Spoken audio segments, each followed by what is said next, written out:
So this is a cup that would have been used in a third-class dining room on board Titanic. So as you can see, it's stamped prominently with the White Star Line logo, which was the company that owned and built Titanic.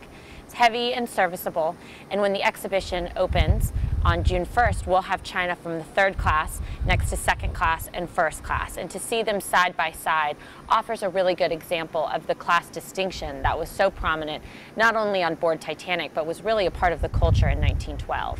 Here we have a button that would have been found on an officer's uniform. So again, stamped with the White Star Line logo, and this likely would have been on the sleeve of an officer's jacket.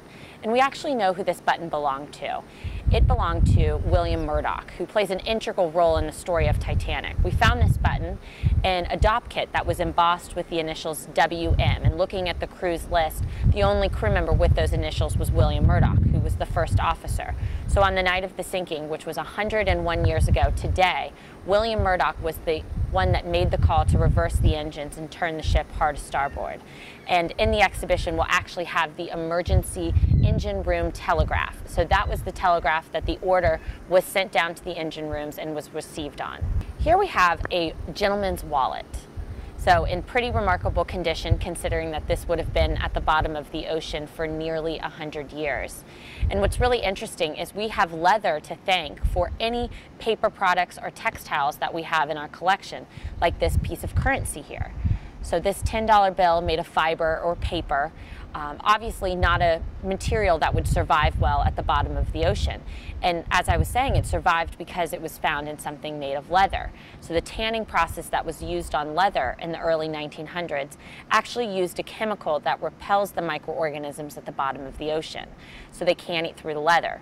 So whenever we recover a leather wallet or a suitcase or a trunk, the contents inside are remarkably well preserved. Finally, we have a delicate perfume vial. What's really interesting about this is we actually know who it belonged to. There was a perfume salesman traveling in first class on Titanic, a man named Adolf Safeld, and he was traveling from London to New York to sell his samples in some of the department stores. He survived the sinking, but his belongings went down with the ship. And when we recovered a leather portfolio case, again, the leather providing protection to its contents, brought it on board the recovery vessel, no one knew what could possibly be inside.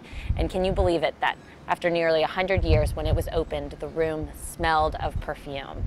So he was carrying 65 of these delicate vials, and we were able to successfully recover 62. So the exhibition has additional perfume vials as well as a portion of the leather carrying case they were found in.